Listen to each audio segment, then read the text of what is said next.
नमस्कार, मैं हूँ विकास टेकरे और स्वागत करता हूँ आप सभी का द हिस्ट्री यूट्यूब चैनल में। और आज के इस वीडियो में हम बात करेंगे साइमन कमीशन या भारतीय संविधान आयोग 1927 ईस्वी। नवंबर 1927 में यह आता है और इसे श्वेत आयोग भी कहते हैं क्योंकि इसके सभी सदस्य ब्रिटिश होते हैं। और इसके विरोध का कारण एक यह भी होता है कि इसके सारे सदस्य ब्रिटिश होते हैं और भारतीय जनता के लिए संविधान बनाने के सुझाव पर इस आयोग का गठन होता है, लेकिन इसमें एक भी भारतीय शामिल नहीं होता है। दोस्तों, यहाँ पर भारतीय प्रतिनिधि को शामिल न करने के कारण भी इसका विरोध होता है और 1919 ईस्वी के एक्ट की 10 वर्षीय समीक्षा हेतु इसका गठन किया जाता है। लेकिन यहाँ पर इंग्लैंड की जो सरकार रहती है उनको लगता है कि अब आने वाले समय में हमारी सरकार बनेगी या नहीं, तो वह 10 वर्ष यानी कि 1930 से 3 साल पहले ही 1927 में इस आयोग का यहाँ पर गठन कर देते हैं।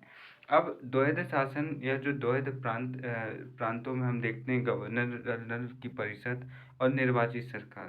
तो यहाँ पर गवर्नर जनरल की जो परिषद होती है उसके पास में ज़्यादा अधिकार होते हैं और वह वीटो भी कर सकती है, जबकि निर्वाचित सरकार के पास में कम अधिकार होते हैं। तो ये द्वैध शासन कहाँ से शुरू होता है? तो ये 1919 के अधिनियम से शुरू होता है, जिसको हम मॉन्टेग्यू चेम्सफोर्ड सुधार भी कहते हैं। और 1935 में जाकर यह द्वैध शासन समाप्त होता है। ब्रिटेन में कंजर्वेटिव पार्टी के पीएम बाल्डविन थे और ब्रिटेन में चुनाव भी होने थे जिसमें लेबर पार्टी मजबूत लग रही थी और कंजर्वेटिव पार्टी कमजोर लग रही थी। तो बाल्डविन ने 1919 के 10 वर्ष पूरे होने से पहले ही नवंबर 1927 ईस्वी में जॉन साइमन की अध्यक्षता में कमीशन भेजा और जॉन साइमन इसके अध्यक्ष थे, इसलिए उनके नाम पर यह साइमन कमीशन कहलाया। इसका उद्देश्य 1919 एक ईस्वी के एक्ट की समीक्षा करना व भारतीयों को संवैधानिक अधिकार देने की जांच करना कि भारतीय को संविधान देना चाहिए या फिर नहीं देना चाहिए। तो यहाँ पर कमीशन में 7 सदस्य थे, जिसमें सभी ब्रिटेन की राजनीतिक दलों के सदस्य थे। और इस जो यह कमीशन है इसमें क्लीमेंट एटली भी यहाँ पर इस लेबर पार्टी की ओर से सदस्य था। अब इस आयोग के विरोध क्यों होते हैं? तो यहाँ पर आयोग के सभी सदस्य अंग्रेज थे और भारतीयों को राजनीतिक अधिकार देने हेतु किसी जांच की जरूरत नहीं। यहाँ पर कांग्रेस या अन्य दल कहते थे कि भाई अब तुम ये देखोगे कि हम संविधान के लायक है या नहीं, तो भाई तुम ये देखने वाले होते कौन हो? पहली बात, तुम हमारे लिए कानून बनाने वाले होते ही कौन हो? हम खुद बना लेंगे, तुम हमें बस आज़ादी दे दो। और दूसरी बात, आप हमारे लिए कानून बना रहे हो और हमारे ही कानून में हमारा कोई प्रतिनिधि शामिल नहीं है। तो क्या यहाँ पर ये सब कुछ डिसाइड करने का अधिकार सिर्फ आपके पास है, हमारे पास कुछ भी अधिकार नहीं? तो इस तरह से यहाँ पर विरोध होता है और समय से 2 वर्ष पूर्व इस आयोग का गठन होता है। इस बात का भी यहाँ पर विरोध किया जाता है। अब इसके बाद में देखिए कि इसकी जो घटनाएं क्या क्या होती है, क्या क्या घटना चक्र हमें देखने को मिलता है। तो 3 फरवरी 1928 को बम्बई में साइमन कमीशन आयोग आता है और साइमन को काले झंडे दिखाए जाते हैं। वह यूसुफ मेहर अली यहाँ पर साइमन गो बैक का नारा देते हैं और यह नारा बहुत ज़्यादा प्रसिद्ध होता है। जहाँ पर भी साइमन कमीशन जाता है उसको साइमन गो बैक के नारे से उसको भगाने का प्रयास किया जाता है। तो यह शब्द पहली बार कौन इस्तेमाल कर रहा है? यूसुफ मेहर अली जी। अब लाहौर में आयोग के विरोध के दौरान लाला लाजपत राय के नेतृत्व में जुलूस पर पुलिस का लाठीचार्ज होता है, जिसमें लाला लाजपत राय की मृत्यु हो जाती है। और मोतीलाल नेहरू इनकी मृत्यु पर कहते हैं कि शांतिवादियों का राजकुमार, यहाँ पर उनका देहांत हो गया। गांधी जी कहते हैं राय की मृत्यु पर कि भारतीय सौरमंडल के चमकते सितारे यहाँ पर लाला लाजपत राय जी थे। और साइमन कमीशन 2 बार भारत आता है और मार्च 1930 ईस्वी में अपनी रिपोर्ट सौंपता है। यहाँ पर साइमन की जो रिपोर्ट होती है उसके प्रावधान होते हैं कि भारत में एक संघीय सरकार का गठन हो, केंद्र में 2 सदन बनाए जाए, राज्यों में द्वैध शासन को सही तरीके से लागू किया जाए और भारत सचिव की परिषद बनी रहे, लेकिन इसके अधिकारों में कटौती हो। इस रिपोर्ट पर चर्चा हेतु 3 गोलमेज सम्मेलन होते हैं इंग्लैंड में 1930 और 1932 के मध्य। भारत में साइमन कमीशन का समर्थन करने वाले कुछ दल भी थे, जिनमें पंजाब की यूनानिस्ट पार्टी, मद्रास की जस्टिस पार्टी और केंद्रीय सिख लीग, अंबेडकर की दलित वर्ग संघ भी इसमें शामिल था। जो अंबेडकर जी की डिप्रेस्ड क्लासेस है वह भी इसमें शामिल था। अब यहाँ पर जो और लोग शामिल होते हैं, अखिल भारतीय अछूत विरोधी लीग और मुस्लिम लीग भी यहाँ पर, मुस्लिम लीग का जो सफ़ी गुट था, मुस्लिम लीग इस समय पर दो धड़ों में विभाजित हो चुकी थी। एक साइमन कमीशन का विरोध कर रही थी तो दूसरा उसका समर्थन कर रही थी। तो यहाँ पर से ये भी आपको ध्यान रखना है कि साइमन कमीशन का समर्थन करने वाले दल कौन कौन से हैं। अक्सर प्रश्न पूछा जाता है कि निम्न में से किस दल ने साइमन कमीशन का समर्थन नहीं किया। यहाँ पर 3 दल दिए होंगे समर्थन करने वाले और एक दल दिया रहेगा ना समर्थन करने वाला। तो यहाँ पर जो समर्थन कर रहे हैं आप उन्हें ध्यान रखेंगे तो आपके लिए बेहतर होगा। पंजाब की यूनानिस्ट पार्टी, मद्रास की जस्टिस पार्टी, केंद्रीय सिख लीग, अंबेडकर की दलित वर्ग संघ यानी कि depressed classes association, Akhil Bharatiya अछूत लीग और मुस्लिम लीग का सफ़ी गुट यहाँ पर इस साइमन कमीशन का समर्थन करते हैं। साइमन कमीशन के विरोधी दलों की बात करें तो कांग्रेस, हिंदू महासभा, अखिल भारतीय उदारवादी संघ और मुस्लिम लीग जिन्ना गुट। तो यहाँ ये भी ध्यान रखना, हिंदू महासभा जैसी जो धार्मिक कट्टर सोच वाला जो संगठन है वह भी यहाँ पर साइमन कमीशन का विरोध कर रहा है। कांग्रेस इसका विरोध कर रहा है, अखिल भारतीय उदारवादी संघ विरोध कर रहा है और मुस्लिम लीग का जिन्ना गुट, मोहम्मद अली जिन्ना के नेतृत्व में एक गुट यहाँ पर समर्थन कर रहा है, विरोध कर रहा है। और सफ़ी गुट जो मुस्लिम लीग का है वह यहाँ पर साइमन कमीशन का समर्थन कर रहा है। अब इसके बाद में भारतीय यहाँ पर प्रयास करते हैं कि भाई साहब यहाँ पर हम भी अपनी तरफ से प्रयास करेंगे और साइमन कमीशन से अच्छा हम यहाँ पर कानून बनाने का प्रयास करेंगे। तो 1928 ईस्वी की बात है, भारत सचिव यहाँ पर बर्किनहेड रहता है और वह भारतीयों को संविधान बनाने की चुनौती देता है। जहाँ पर वह कहता है कि भाई आप साइमन कमीशन का विरोध कर रहे हो, आप तो ऐसे कर रहे हो जैसे कोई आप बहुत अच्छा संविधान बना लोगे। भारतीय को वह यहाँ पर चुनौती देता है कि भाई अगर आप में इतना ही करेज है, आप में इतनी हिम्मत है और आपको लगता है कि आप खुद के लिए बेहतर संविधान बना सकते हो तो बना के दिखाओ। तो यहाँ पर होता ये है कि फिर 28 फरवरी 1928 को दिल्ली में M.A. अंसारी की अध्यक्षता में कांग्रेस का सम्मेलन होता है और यहाँ पर कांग्रेस के विभिन्न नेता विचार करते हैं और फिर वे यहाँ पर बर्किनहेड की चुनौती को स्वीकार करते हैं कि ठीक है भाई, हम यहाँ पर एक ऐसा संविधान बनाकर बताएंगे जो आपके साइमन कमीशन से लाख गुना अच्छा होगा। मई 1928 ईस्वी में बम्बई में फिर सर्वदलीय सम्मेलन में निर्णय होता है कि मोतीलाल नेहरू जी की अध्यक्षता में 10 सदस्यीय कमेटी बनेगी और साइमन कमीशन का विरोध करने वाले दलों को यह चुनौती थी। तो यहाँ पर साइमन कमीशन का विरोध करने वाले दलों ने यहाँ चुनौती दी थी, स्वाभाविक सी बात है। तो यहाँ पर जो ऊपर हम 4 दल देख रहे हैं, कांग्रेस, हिंदू महासभा, अखिल भारतीय उदारवादी संघ, मुस्लिम लीग, जिन्ना गुट, तो ये सारे लोग मिलकर यहाँ पर इस नेहरू रिपोर्ट में सहमति दे रहे हैं। क्यों? क्योंकि ये उसका विरोध कर रहे थे साइमन कमीशन का, और जो साइमन कमीशन का सपोर्ट कर रहे थे सफ़ी गुट, मुस्लिम लीग का वगैरह, अम्बेडकर वगैरह, तो वो यहाँ पर इसमें शामिल नहीं होंगे। क्यों? क्योंकि वो साइमन कमीशन का समर्थन कर रहे हैं। तो यहाँ पर ये आपको ध्यान रखना है। और यहाँ फिर ये भी ध्यान रखना कि बर्किनहेड की चुनौती को एक्सेप्ट करते हैं 28 फरवरी 1928 के दिल्ली अधिवेशन में, जिसके अध्यक्ष होते हैं M.A. अंसारी। जबकि नेहरू आयोग बनता है 1928 मई 1928 में बम्बई का जो एक सर्वदलीय सम्मेलन होता है उसमें मोतीलाल नेहरू जी की अध्यक्षता में 10 सदस्यों को चुना जाता है। अब नेहरू रिपोर्ट को तैयार करने में या फिर इस कमीशन में कौन कौन लोग शामिल थे, तो मोतीलाल नेहरू जी जो अध्यक्ष थे, सुभाष चंद्र बोस जी, ये 2 नेता थे कांग्रेस से, शोएब कुरैशी और अली इमाम ये मुस्लिम लीग से थे, M.S. अडे और M.R. जयकर ये हिंदू महासभा से थे, और G.R. प्रधान और तेज बहादुर सप्रू, G.R. प्रधान थे गैर ब्राह्मणवादी दल से और तेज बहादुर सप्रू थे उदारवादी दल से, N.M. जोशी समाजवादी श्रमिक दल से थे और मंगल सिंह सिख दल से थे। तो ये सारे वो दल हैं जिन्होंने साइमन कमीशन का विरोध किया था और इन्होंने ये चुनौती स्वीकार की, बर्किनहेड की, कि भाई साइमन कमीशन से बहुत अच्छा संविधान हम खुद यहाँ पर बनाकर तैयार कर देंगे। बैठकों को रिकॉर्ड करने के लिए पंडित जवाहरलाल नेहरू जी को सचिव बनाया गया था और ये यहाँ पर ध्यान रखना कि 10 सदस्यों में पंडित जवाहरलाल नेहरू जी का नाम नहीं लिखना है, क्योंकि कभी भी सचिव जो होता है वह कमीशन का सदस्य नहीं होता है, क्योंकि सचिव कमीशन की गतिविधियों को रिकॉर्ड करने के लिए होता है, ना कि कमीशन में भाग लेने के लिए। ठीक है, तो सुभाष चंद्र बोस व जवाहर पूर्ण स्वराज की यहाँ पर बात कर रहे थे। सुभाष चंद्र बोस यहाँ पर सदस्य थे, जबकि जवाहरलाल नेहरू जी यहाँ पर सदस्य नहीं थे।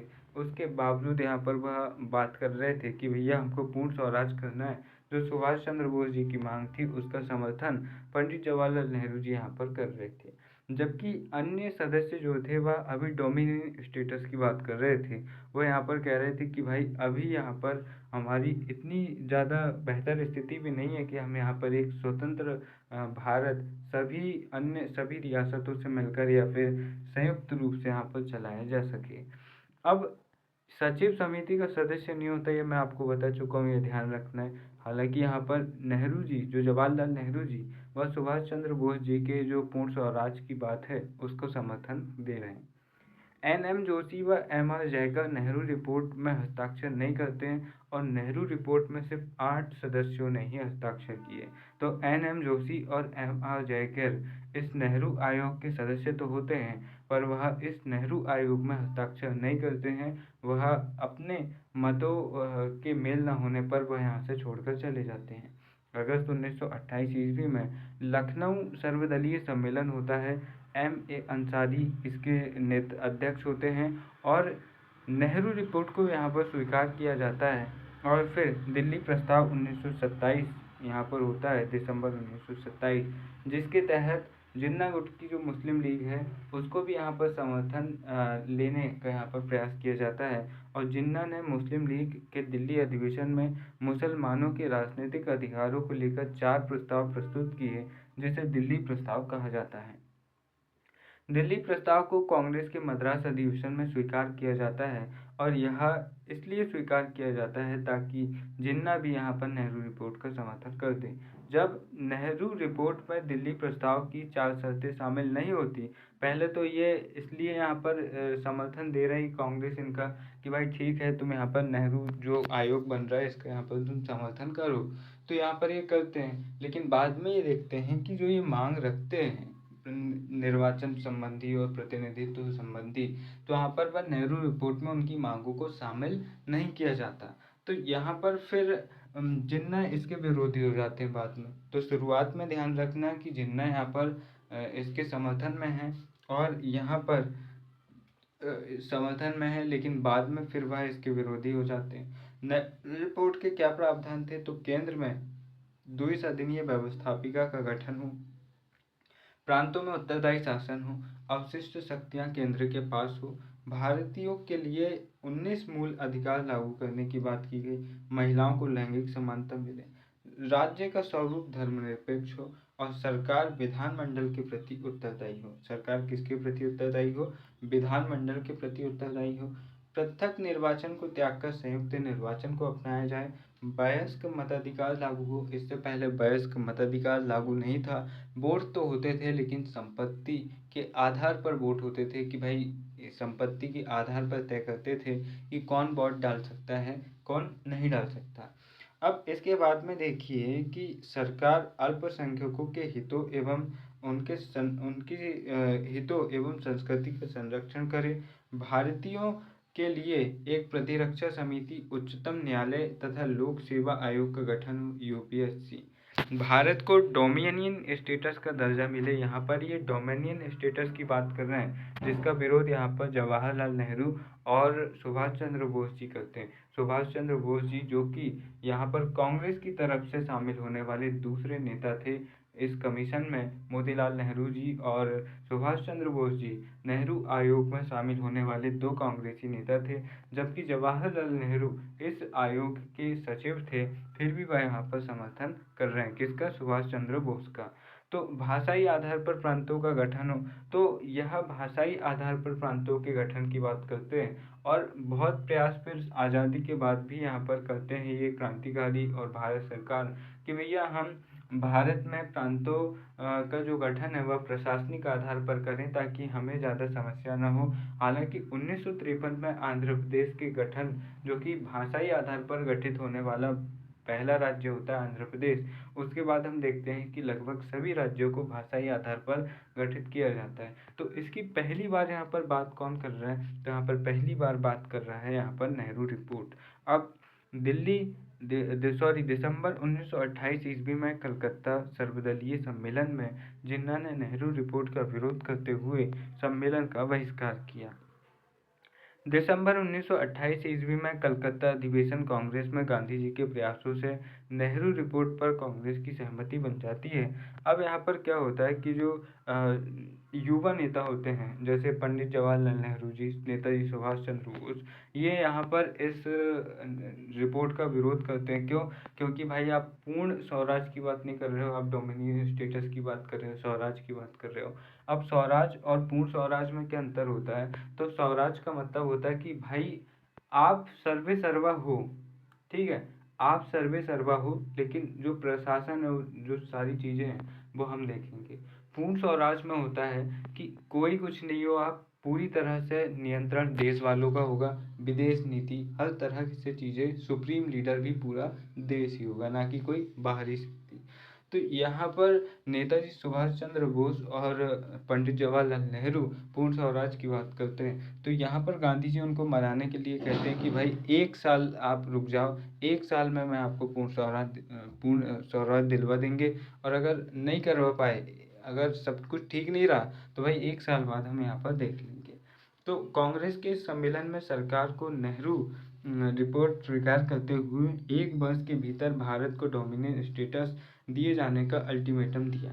ठीक है, अब इन दो नेताओं और अन्य युवा नेताओं जो पूर्ण स्वराज की बात कर रहे थे, उनको मनाने के लिए गांधी जी ये लाइन रखते हैं कि भाई 1 साल के भीतर मैं पूर्ण स्वराज दिलवा दूंगा, और अगर नहीं दिलवा पाया मैं, तो फिर आप पूर्ण स्वराज की बात करना है। ठीक है, तो 1 साल में हम स्वराज यानी कि डोमिनियन स्टेटस ले लेंगे, और अगर नहीं ले पाए तो फिर हमारा टारगेट पूरी आज़ादी लेना होगा, स्वतंत्रता लेना होगा। पूर्ण स्वराज हेतु सुभाष चंद्र बोस जी व नेहरू, जो जवाहरलाल नेहरू हैं, उन्होंने भारतीय स्वतंत्रता लीग का गठन किया और श्रीनिवास अयंगर इसके अध्यक्ष बने। इसका उद्देश्य पूर्ण स्वराज की मांग हेतु राजनीतिक चेतना का विकास करना था, और ये फिर अलग अलग पार्टियों से मिलकर उनसे ये सहमति बनाने का प्रयास करते थे कि वह भी पूर्ण स्वराज की मांग करे। इंडिपेंडेंस फॉर इंडिया लीग 1928 में श्रीनिवास अयंगर यहाँ पर कौन हो रहे हैं, इसके अध्यक्ष यहाँ पर ये हो रहे हैं, और इसको कौन स्थापित कर रहे हैं? सुभाष चंद्र बोस जी और जवाहरलाल नेहरू जी। सत्यमूर्ति भक्त ने डोमिनियन स्टेटस का विरोध करते हुए पूर्ण स्वराज की मांग की। किसने? सत्यमूर्ति भक्त। तो यहाँ पर सत्यमूर्ति भक्त भी यहाँ पर पूर्ण स्वराज की बात कर रहे हैं। कांग्रेस का लाहौर अधिवेशन 1929 में होता है, और 26 जनवरी 1929 को इसके अध्यक्ष होते हैं जवाहरलाल नेहरू जी, और यहाँ पर कांग्रेस अपना उद्देश्य पूर्ण स्वराज प्राप्ति घोषित करती है, और लाहौर रावी नदी के तट पर यहाँ पर तिरंगा झंडा फहराया जाता है। और यही कारण है कि 26 जनवरी इस तिथि के सम्मान में, क्योंकि इस तिथि को भारत के क्रांतिकारियों ने पहली बार पूर्ण स्वराज की बात की थी कि अब हमारा उद्देश्य है पूरी आज़ादी प्राप्त करना। जबकि हम देखते हैं कि 1906 के आसपास से स्वराज की यहाँ पर से मांग चल रही थी कि भैया हमको सिर्फ डोमिनियन स्टेटस दे दो, हम बस हमारी व्यवस्थाएं हमारे कंट्रोल में करना चाहते हैं, बाकी सब कुछ आपका ही है। लेकिन 1929 26 जनवरी में पहली बार भारतीय खुलकर कहते हैं कि भाई अब हमको पूरी आज़ादी चाहिए। और यहाँ पर हालांकि जो कई क्रांतिकारी पहले भी कह रहे थे, लेकिन कांग्रेस जैसे बड़े संगठन का उद्देश्य यहाँ पर से पूर्ण स्वराज हो जाता है। रावी नदी के तट पर तिरंगा फहराया जाता है, और इसी दिन को यह आज़ादी तक 26 जनवरी को स्वतंत्रता दिवस मनाने की घोषणा करते हैं। और बाद में जब भारतीय संविधान बनता है, तो वह बनकर तो 26 नवंबर 1949 को तैयार हो जाता है, लेकिन उसे 26 जनवरी 1950 को सिर्फ इसी तिथि और इसी दिन के सम्मान में घोषित किया जाता है। तो यहाँ पर 26 जनवरी का महत्व ये भी है कि 26 जनवरी को ही हमारा संविधान क्यों लागू हुआ, तो उसके पीछे कारण ये है। तो यहाँ थी कुछ महत्वपूर्ण चीज़ें जो आपको, मुझे उम्मीद है कि समझ में आई होंगी। अगर किसी भी प्रकार के कोई सवाल हो या फिर कोई क्वेरी हो तो आप कमेंट बॉक्स में पूछ सकते हैं। फिर मिलेंगे, तब तक के लिए नमस्कार, जय हिंद।